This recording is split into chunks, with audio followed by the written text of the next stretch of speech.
بسم الله الرحمن الرحيم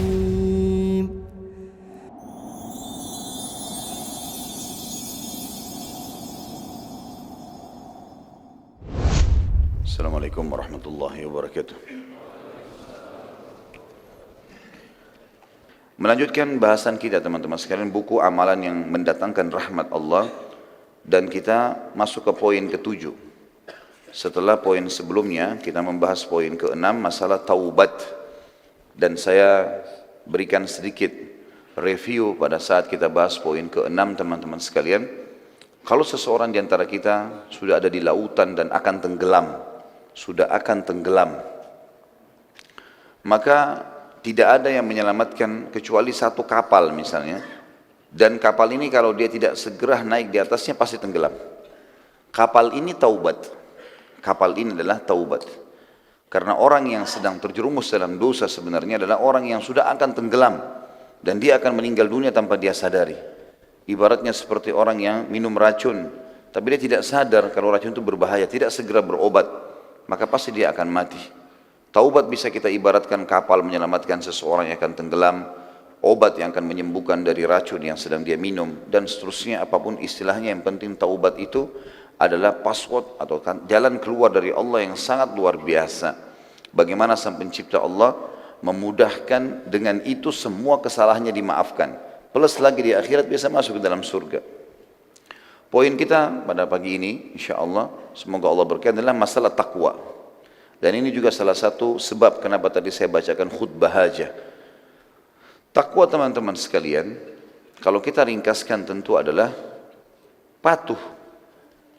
Dan ini kata kunci juga yang penting sekali dalam kehidupan seorang muslim. Apa yang Allah dan Rasulnya halalkan, nikmati. Apa yang diperintahkan, kerjakan. Apa yang dilarang, jauhi. Itu ringkasnya takwa. Dan takwa memiliki banyak sekali manfaat. Banyak sekali. Saya pribadi dengan keterbatasan ilmu, saya coba melihat di Mu'jam Al-Fadl Quran, saya menemukan ada 226 fadilah takwa itu sendiri, atau kalimat takwa disebutkan oleh Allah dengan beragam macam termnya, muttaqin, muttaqun, ittaqu, dan seterusnya. Semua itu kurang lebih 226 ayat. Dan tidak pernah teman-teman sekalian ada dalam Al-Quran satu ibadah yang jumlah ayatnya sebanyak ini. Jadi saking pentingnya seseorang itu bertakwa, dan banyak sekali fadilah.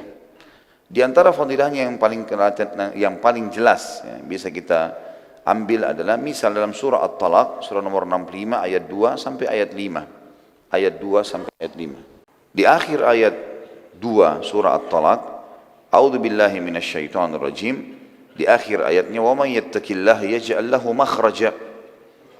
Siapa yang bertakwa kepada Allah, maka Allah akan berikan kepadanya makhraja.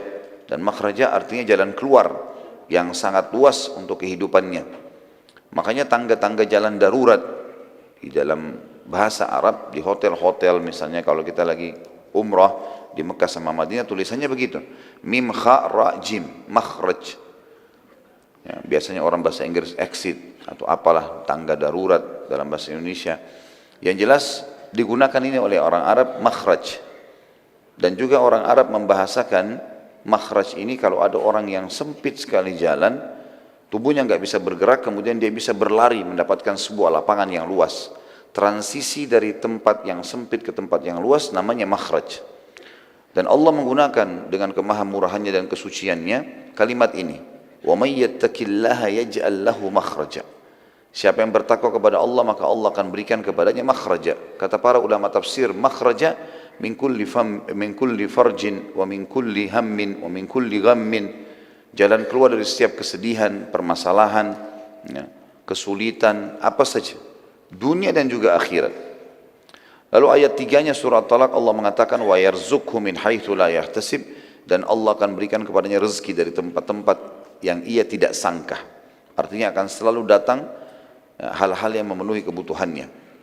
Di ayat 4-nya, di akhir ayat 4, kita ambil saksi bahasan saja. Wa may yattaqillaha yaj'al min amrihi yusra. Siapa yang bertakwa kepada Allah, Allah akan mudahkan urusan-urusannya.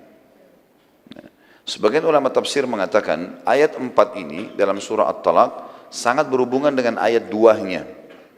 Ayat 2-nya tadi pada saat Allah mengatakan makhraja, jalan keluar. Tapi belum dirincikan pada saat itu seperti apa makhrajanya. Misal ada orang mau sembuh dari penyakit tapi melalui operasi misalnya. Itu juga makhraj. Tetapi masih melalui prosesi operasi misalnya. Dia mau usaha, dia harus hutang dulu misalnya. Maka itu juga makhraj, tapi belum yusra. Di ayat keempat dipastikan, wa may yattaqillaha yaj'al min amrihi yusra, artinya dimudahkan itu. Tanpa operasi bisa sembuh, tanpa hutang bisa usaha. Kemudian ayat kelimanya Allah mengatakan, wa may yattaqillaha yukaffir anhu sayyi'atihi wa yu'zim lahu ajra. Dan siapa yang bertakwa kepada Allah, Allah akan lipat gandakan pahalanya dan Allah akan bersihkan dosa-dosanya. Allah akan bersihkan dosa-dosanya dan Allah akan lipat gandakan pahalanya. Artinya semua kesalahannya akan dimaafkan. Ini kata ulama tafsir sesuai dengan sabda Nabi alaihi salatu wassalam, wa atbi'is sayyi'atal hasanah tamhuha. Selalulah tutupi semua kesalahanmu yang lalu-lalu dengan amal-amal saleh, maka amal saleh itu akan membersihkannya. Dan kita tahu hampir semua perbuatan amal saleh dalam Islam akan membersihkan kesalahan-kesalahan. Wudu, sedekah, bakti dengan orang tua, apa saja ibadah yang kita lakukan, walaupun kita tidak niatkan untuk membersihkan dosa, dengan sendirinya dia akan membersihkan. Dengan sendirinya dia akan membersihkan. Dan kita tahu puncaknya surga yang dikejar setiap orang beriman, tempat yang abadi, tempat yang nikmat.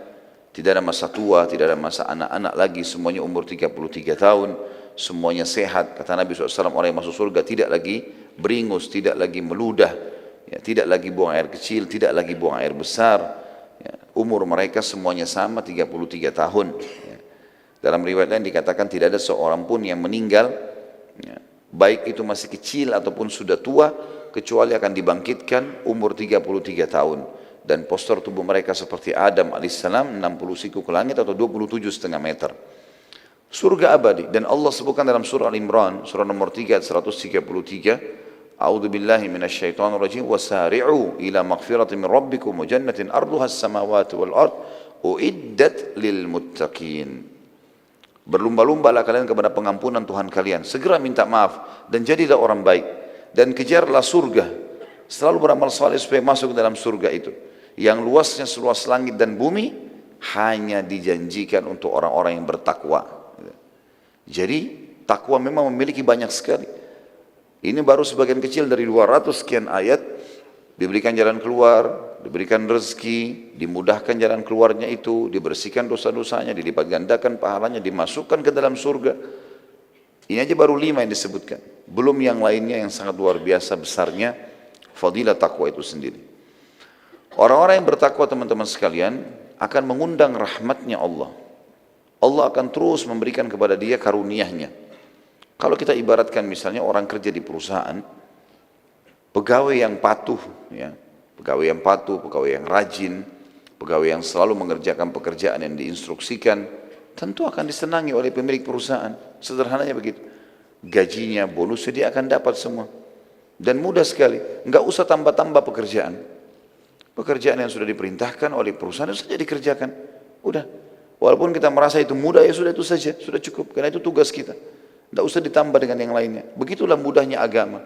Kerjakan apa yang diperintahkan, tinggalkan apa yang dilarang, enggak usah ditambah lagi. Udah cukup. Gitu. Maka dia sudah masuk dalam kategori orang-orang yang bertakwa. Penulis mengangkat dalil yang pertama. Tentu tadi itu kronologis pembukaan dari saya. Kita akan baca bukunya. Beliau mengangkat dalil pertama surah Al-A'raf ayat 63. Al-A'raf 63. A'udzu billahi minasyaitonir rajim. Beliau mengatakan Allah yang maha suci dan maha tinggi berfirman lewat lisan Nabi Nuh alaihissalam. Awa ajibtum an ja'akum dzikrum min rabbikum ala rajulin minkum liyunzirakum walitattaqu wa la'allakum turhamun. Apakah kalian tidak percaya dan heran bahwa datang kepada kalian peringatan dari Tuhan kalian dengan perantara seorang laki-laki dari golongan kalian sendiri, agar dia memberi peringatan si Nabi tadi dan Rasul kepada kalian dan mudah-mudahan kalian bisa bertakwa dan supaya kalian mendapatkan rahmat. Dalam ayat ini Allah menggabungkan antara tujuan diutusnya Rasul agar kita bertakwa, agar kita mengetahui mana yang boleh, mana tidak boleh, lalu kita patuhi itu. Patuh sepatuh-patuhnya menjadi orang baik sekalian. Dan itu akan mendatangkan rahmat. Nah, sudah pernah kita jelaskan teman-teman sekalian dari awal bahasan kita di buku ini, kalau rahmat adalah karunia. Rahmat adalah karunia. Dan karunia digunakan pun dalam bahasa Indonesia hanya pada pemberian yang sangat tinggi, ya. Seperti misalnya dikaruniai anak, harta yang melimpah, gitu. Baru bisa digunakan bahasa karunia.